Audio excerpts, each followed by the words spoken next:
আজকে গাড়ি থেকে নামছি, এখানে একজন আমাকে নিয়ে যাচ্ছে, তো একজন ফোন করেছে, ফোন করে ওই গালাগালি। তা আমি ওকে ভদ্র ভাষায় বলছি, ভাই গালটা কেন দিচ্ছ বলো? আমাকে বলছে, অমুকের বাচ্চা তুই কেন বললি মিনহা খালাকনাকুম বলে মাটি দেওয়া যাবে না?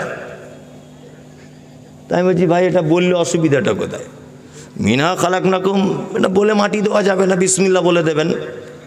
তা বলছে এটা কোরআনের আয়াত, তুই জানিস না? আপনি তুমি কোনো ব্যাপার নেই, ডাইরেক্ট তুই জানিস না মিনা খালাকনাকুম কোরআনের আয়াত? তাই বললাম কোরআনের আয়াত বলি যে ওখানে বলতে হবে এটা। ভাই আপনি কি করে বুঝলেন? বলছে কোরআনের আয়াত বললে অসুবিধা কোথায়? তাই বললাম কোরআনের আয়াত বললে অসুবিধা কিছু নেই, তবে একটা জিনিস তাহলে বোঝার চেষ্টা করুন। কি?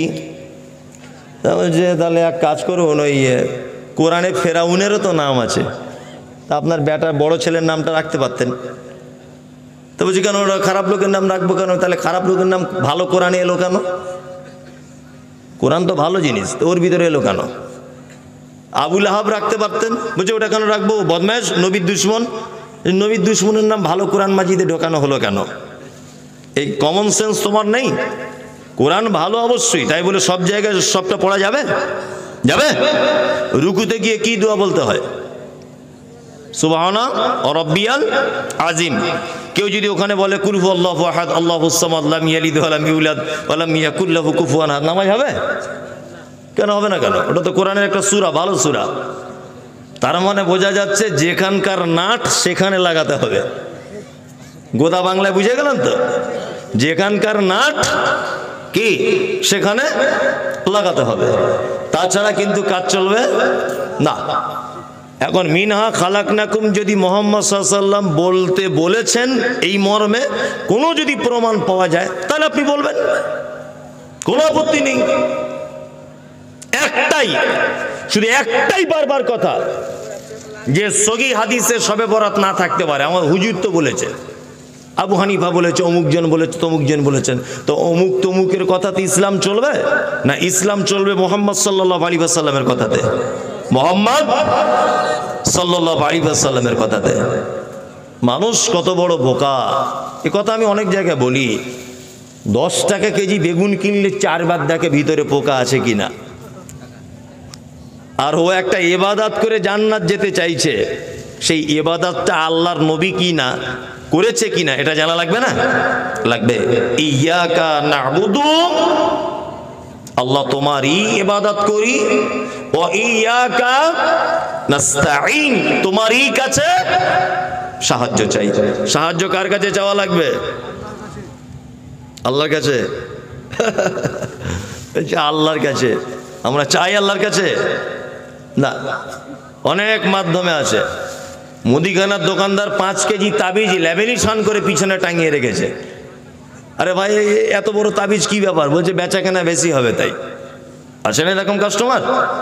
নতুন গাড়ি কিনেছে, প্রায় গাড়িতে দেখবেন তাবিজ, না হলেও তাবিজের মতো কিছু ইয়া আলী, ইয়া উসমান, ইয়া অমুক, ইয়া আবু বকর, ইয়া মোহাম্মদ, এইসব লিখে একটা গোল করে গাড়িতে ঝুলিয়ে রেখেছে। এটা ঝোলালে তোমার উপকার কি? কোনো উপকার আছে? কোনো উপকার নেই। এটা কি? শিরক। কিন্তু আমরা তো করছি। আল্লাহু আকবার। সমস্ত ব্যাপার উপকার আপনার কে করতে পারে? আল্লাহ। খায়রিহি ওয়া শাররিহি মিনাল্লাহি তাআলা। ভালো মন্দ যা কিছু চাওয়া পাওয়া কার কাছে? আল্লাহর কাছে। মোমেন, তোমার পায়ের একটা জুতোর ফিতা যদি ছিঁড়ে যায় চাওয়া লাগবে আল্লাহ সুবহানাহু ওয়া তাআলার কাছে। কেন? কেন আপনি এখানে ওখানে যাচ্ছেন? আপনার স্ত্রী, আপনাদের স্বামী স্ত্রী বয়স আজকে 12 বছর, আপনার স্ত্রী মা ডাক শুনতে পায়নি, আপনি এখনো পর্যন্ত আব্বা ডাক শুনতে পাচ্ছেন না, বাচ্চা কাচ্চা হচ্ছে না। তাবিজ বাঁধার আগে, হুজুরের কাছে যাওয়ার আগে, দরগায় যাওয়ার আগে, মাজারে যাওয়ার আগে আপনি 2 রাকাত রাতের বেলা নফল নামাজ পড়ে আল্লাহকে বলতে পারছেন না যে আল্লাহ তুমি তো আমাকে সৃষ্টি করেছো, তুমি ইচ্ছা করলে আমার স্ত্রীকে একটা পুত্র সন্তান দিতে পারো। এটা বলা লাগবে কার কাছে? আল্লাহর কাছে। রাতে সবাই যখন ঘুমিয়ে যায় আপনি উঠে আপনার মনের কথা আল্লাহকে ডেকে বলুন যে আল্লাহ আমার এই অভিযোগ রয়েছে, এই অভিযোগগুলো তুমি আমায় পূরণ করে দাও। এটা বলা লাগবে কাকে? আল্লাহ, আল্লাহ, আল্লাহ। তারপরে আমরা কি বলি? ইহদিনাস সিরাতাল মুস্তাকিম। আল্লাহ তুমি আমাকে সহজ পথ দেখাও, বলি না সহজ পথ দেখাও। কাদের পথ দেখাও? যাদেরকে তুমি পুরস্কারিত করেছো। আচ্ছা এবার একটা কথা আপনাদেরকে বলি, আচ্ছা শুধু দোয়া করে করি সহজ পথে যাওয়া যাবে? যাবে? যাবে না। শুধু দোয়া করে যাবে না। আমরা ছোটবেলা থেকে শুনছি যে ঘুষ দিলে নাকি চাকরি হয়, শুনছি না? আর সত্যি হচ্ছেও তাই, হচ্ছে না? হচ্ছে। আমি এখন কোটি কোটি টাকার মালিক, তা আমার খুব ইচ্ছা যে আমি একটু স্কুলে হেডমাস্টার হব। তা আমি এখন মোটামুটি ধরে নেন রাজ্য সরকারকে হোক বা এলাকার এমএলএ মন্ত্রী কাউকে বলছি যে আপনাকে 10 কোটি টাকা দিচ্ছি, আপনি অর্জুনপুরে হাই স্কুলে একটু হেডমাস্টার করে দেন তো আমাকে। তা আমাকে এমএলএ বা মন্ত্রী জানতে চাই যে লেখাপড়া জানো? হ্যাঁ লেখাপড়াতে জানি না। তো লেখাপড়া জানো না তো কী করে হেডমাস্টার করবো তোমায়? সম্ভব? আপনি যতই ঘুষ দেন চলবে না। আপনাকে চাকরি পেতে গেলে বা হেডমাস্টার পেতে গেলে সেই যোগ্যতা অর্জন করতে হবে আপনার। তারপরে যদি আপনি ফেসে যান হচ্ছে না, তখন ঘুষ গাছ দিলে একটা লাইন বার করা যাবে। এখন নির্বোধ নিরক্ষর জাহেল মানুষ সে যদি বলে আমার কাছে টাকা আছে, আমি 1 কোটি 2 কোটি টাকা ঘুষ দিয়ে দেবো, তারপরে আমাকে হেডমাস্টারের দায়িত্ব দিতে হবে, আমি মূর্খ লোক। সম্ভব? রাজ্য সরকারেরও ক্ষমতা আছে এরকম লোককে শিক্ষক করা? ক্ষমতা নাই। তার মানে বোঝা যাচ্ছে যে শুধু দোয়া করেই কিন্তু ভালো রাস্তা আসা যাবে? যাবে না। শুধু দোয়া করে আসা যাবে না, কাজের কিছু পরিবর্তন কে করতে হবে। কিছু ভালো কাজ আমরা যদি করি আমাদের জীবনে, তাহলে আমরা তার বিনিময়ে আল্লাহর দরবারে প্রাইজ কি পেয়ে যাব। পৃথিবীতে 4 কোয়ালিটির লোক প্রাইজ পেয়েছেন। কয় কোয়ালিটির? 4। 1 নবীগণ, 2 সিদ্দিক অর্থাৎ সাহাবীগণ, 3 শহীদগণ, 4 সালেহীন সৎকর্মশীলগণ। এই 4 শ্রেণীর মানুষ পৃথিবীতে, তারা জান্নাতের সুসংবাদ এবং সার্টিফিকেট প্রাপ্ত। আল্লাহু আকবার। এমনিতে যাওয়া যায় না জান্নাতে। এই দেখুন আপনাকে একটা চমৎকার ঘটনা বলি। উহুদের যুদ্ধ হয়েছিল কোন হিজরিতে জানা আছে? কত হিজরিতে জানা নেই? 3 হিজরিতে। কত? 3 হিজরিতে। ঠিক উহুদের যুদ্ধের আগের দিন আল্লাহ নবী সাল্লাল্লাহু আলাইহি ওয়াসাল্লাম বিকাল বেলাতে একজন সাহাবীর বিবাহ পড়িয়েছেন। তার নাম হানজালা রাদিয়াল্লাহু তাআলা আনহু। বিবাহ পড়িয়েছেন নিজে, আর বিবাহতে এত খুশি হয়েছেন যে নিজে হাতে করে খোরমা খাজুর অন্যান্য সাহাবীদের ভিতরে বিলি বন্টন করেছেন। এত খুশি হয়েছেন। হানজালা নববিবাহিত জীবন, স্বামী স্ত্রী দুজনে একটা বিছানাতে শুয়ে আছে রাতের বেলা। স্বামী স্ত্রী মিলন হয়েছে বাসর রাত্রিতে। এই সময়তে আল্লাহ নবী সাল্লাল্লাহু আলাইহি ওয়াসাল্লাম উহুদের যুদ্ধের ডাক দিলেন। হানজালা ঘুমন্ত অবস্থায় বিছন থেকে উঠে হাতে যুদ্ধের তলোয়ার নিয়ে অন্যান্য সরঞ্জাম নিয়ে বার হয়ে চলে যাচ্ছেন যুদ্ধ করতে। আল্লাহ রাসূল ডেকেছেন, আর 1 মিনিট দেরি করা যাবে না। বিবিকে বলছেন যদি আমি জিতে বাড়ি আসি তাহলে আমি একজন গাজীর স্ত্রী, তুমি যদি শহীদ হয়ে যাই তাহলে তুমি একজন শহীদের স্ত্রী। চলে গেলেন হানজালা, চলে গেলেন যুদ্ধের ময়দানে। যুদ্ধ চলছে, কোনো কারণে ঐতিহাসিক অনেক প্রেক্ষাপট আছে, তার যুদ্ধতে আল্লাহ নবী সাল্লাল্লাহু আলাইহি ওয়াসাল্লাম জয়লাভ করতে পারেন নি। একটি মাত্র কারণে, যে এই যুদ্ধতে মূলত মুসলিমদের পরাজয় হয়েছিল সাহাবীদের ভিতরে ইখতিলাফের কারণে। ইখতিলাফ কোন জায়গায়? ওই যে একটা ঘাঁটি আল্লাহ নবী সাল্লাল্লাহু আলাইহি ওয়াসাল্লাম আটকে রাখতে বলেছিলেন, সাহাবীদের ভিতরে ইখতিলাফ হয়েছিল, যুদ্ধতে পরাজয় হয়েছিল মুসলিমদের।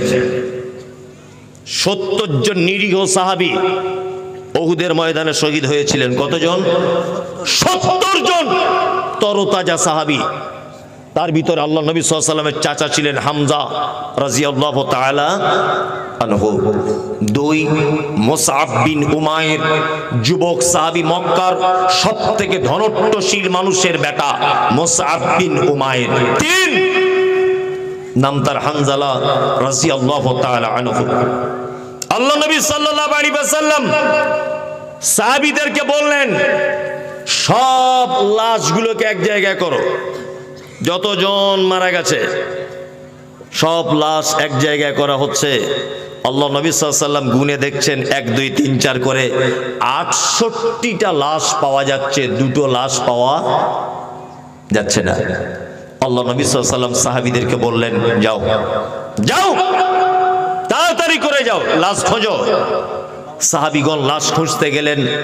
এই সময় যুদ্ধের ময়দানে পর্দানাসীন একজন মহিলা বোরখা পরে, আল্লাহওয়ালি মহিলা হিজাব পরিধান করে যুদ্ধের ময়দানে এসে হাজির। আল্লাহ নবী সাল্লাল্লাহু আলাইহি ওয়াসাল্লামকে সে বলছেন, আল্লাহ রাসূল আপনি কি আমাকে চিনতে পারছেন? তখন আল্লাহ নবী সাল্লাল্লাহু আলাইহি ওয়াসাল্লাম বলছেন, না মা, আমি তোমাকে চিনতে পারছি না, তুমি কে? তখন মহিলাটি বলছেন, গতকাল বিকেলবেলাতে আপনি কারোর বিবাহ পড়িয়েছিলেন। আল্লাহ রসুল তখন বলছেন, হ্যাঁ আমি হানজালার বিবাহ পড়িয়েছিলাম। তখন মহিলাটি তার হাত খুলে হাতের মেহেন্দিতে আল্লাহ রসুলের দিকে তাকিয়ে দিয়ে বলছেন, আল্লাহ রসুল এই দেখুন, গতকাল যার বিবাহ পড়িয়েছিলেন আমি তার স্ত্রী, আমার হাতের মেহেন্দি পর্যন্ত এখনো শুকিয়ে যায়নি, আমি তার স্ত্রী। এই কথা যখনই বলেছেন আল্লাহ রসুল সাল্লাল্লাহু আলাইহি ওয়াসাল্লামের মন খারাপ। তিনি মনে মনে ভাবছেন যে তোমার স্বামীর লাশটাই তো খুঁজে পাচ্ছি না হানজালার, তার মানে শহীদ হয়ে গেছে। মহিলা বলছেন, আল্লাহ রাসূল আমার স্বামীর অবস্থা সম্পর্কে আপনার কাছে কোনো কিছু অভিযোগ বা জানতে আসিনি, আমি একটা জিনিস শুধুমাত্র আপনাকে বলতে এসেছি, সেটা হচ্ছে এই যে আমার স্বামী যদি এই যুদ্ধতে যদি শহীদ হয়ে থাকে, দয়া করে আপনি আমার স্বামীকে একটু গোসল করিয়ে দেবেন। কারণ আপনি তো বলেছেন যুদ্ধতে যারা শহীদ হয় রক্ত মাখা অবস্থায় জামা কাপড় ওই অবস্থাতেই তাদেরকে কবরস্থ করা হয়। আল্লাহ রাসূল আমার স্বামীকে গোসল করাবেন এই কারণে যে রাত্রিতে আমার সঙ্গে সহবাস করেছিল, আপনার প্রতি তার এত ভালোবাসা ছিল, আপনি উহুদের যুদ্ধ ডাক দিয়েছেন, গোসলটা পর্যন্ত করতে ভুলে গেছে, সমস্ত সরঞ্জাম নিয়ে আপনার ডাকে সাড়া দিয়েছে, উহুদের ময়দানে চলে এসেছে। আল্লাহ নবী সাল্লাল্লাহু আলাইহি ওয়াসাল্লাম খুব কাঁদতে কাঁদতে বললেন, মহিলা তোমার স্বামীকে যে খুঁজে পাচ্ছি না, মনে হয় তোমার স্বামী শহীদ। মহিলা কাঁদতে শুরু করে দিলেন। কিছুক্ষণ পর আল্লাহ নবী সাল্লাল্লাহু আলাইহি ওয়াসাল্লাম দেখছেন দূর থেকে দুজন সাহাবী একটা লাশকে কাঁধে করে নিয়ে আসছেন, আর তার মাথার দিক দিয়ে পানি ঝরে ঝরে পড়ছে। জিবরিল আমিন এসে বলছেন আল্লাহ রাসূলকে, আল্লাহ রাসূল আরে আপনি লাশ খুঁজছেন কার? হানজালার। হানজালার লাশ চুরি হয়ে যায়নি, কোথাও পড়েও নাই। হানজালার শহীদে আল্লাহ এত খুশি হয়েছে যে ওর লাশটাকে তৃতীয় আসমানের উপরে উঠিয়ে নিয়ে ওখানে গোসল দিয়ে কাফন পরিয়ে মিসকে আম্বারের সেন্ট লাগিয়ে ওই দেখুন দুইজন সাহাবীর কাঁধে করে আবার বহন করে তারা আসছে। আল্লাহু আকবার, কি অবস্থা! এই হচ্ছে সার্টিফিকেট প্রাপ্ত, এই হচ্ছে জান্নাতে যাবার উপযুক্ত ব্যক্তি। নবীর প্রেমে তারা কি পাগল, নবীর ভালোবাসাতে তারা পাগল। নূপুর শর্মা যখন বলল আম্মাজান আয়েশা এবং আল্লাহ নবী সাল্লাল্লাহু আলাইহি ওয়াসাল্লামের ব্যাপারে, যখন বলল, কি বলল, কটু মন্তব্য করলো, সে নোংরা কথাটা আমি আর বলছি না। বেলডাঙ্গাতে, মুর্শিদাবাদের বিভিন্ন জায়গায়, আমাদের নদিয়াতে রাস্তা অবরোধ হয়েছিল, হয়নি? ট্রেন পর্যন্ত অবরোধ চলছিল। গাছের গুঁড়ি বুঝেন, গাছের গুঁড়ি, গাছের গুঁড়ির উপরে যুবক ছেলে বসে আছে। আরে ভাই রাস্তাটা ক্লিয়ার করো। সে তখন বুক চাপিয়ে দিয়ে বলছে, রাস্তা ক্লিয়ার করবো মানে লরি আমার বুকের উপর দিয়ে চলে যাক, নবীজির উপরে কথা বলবে নূপুর শর্মা? এটা আমি মেনে নিতে পারবো না। গাড়ি আমার চাকা বুকের উপর দিয়ে চলে যাক। যে এই কথাটা বলছে ও কোন অবস্থায় বলছে? না বাম হাতে বিড়ি টানছে আর ডান হাতে লা ইলাহার পতাকা ধরে বলছে গাড়ি আমার বুকের উপর দিয়ে চলে যাক প্রয়োজনে। নবীর উপরে কথা। এই তো অবস্থা। জীবনে পেচ্ছাপ করে পানি নেয় না, 5 ওয়াক্ত সালাত আদায় করে না। এইগুলো কি নবী প্রেমিক? নবী প্রেমিক, আশিকে রাসূল, মুহাব্বতে রাসূল। এই যে আপনাদের কালিয়াচক বড় বড় বড় বড় পতাকা ঝুলছে, বড় বড়। 12 রবিউল আউয়াল এলে ওদেরকে ধরে রাখা যায় না, এত নবী প্রেমিক। মাথায় একদম সবুজ পাগড়ি 42 হাত বেঁধে হু হু করে জিকির করছে, রাস্তা অবরোধ করছে, নবী দিবস বলে কথা, নবীর জন্মদিন হিসাব করছে না। জীবনেও 5 ওয়াক্ত সালাত আদায় করে না, পেচ্ছাপ করে পানি নেয় না, পিতামাতার সঙ্গে সদ্ব্যবহার করে না, কোনো মানুষের সঙ্গে ভালো আচরণ করে না। এরকম লোক আছে না নেই? এই যে নবী প্রেমিক, এটা প্রমাণ করা যাবে? যাবে বলুন? যাবে না। আল্লাহু আকবার। আল্লাহ তাআলা বলছেন ইয়্যাকা না'বুদু, ইবাদত শুধু কার করি? কার? আল্লাহর। ওয়া ইয়্যাকা নাস্তাঈন, সাহায্য কার কাছে? আল্লাহর কাছে। ইহদিনাস সিরাতাল মুস্তাকিম, আল্লাহ তুমি আমাকে সহজ পথ দেখাও। সিরাতাল্লাযীনা আন'আমতা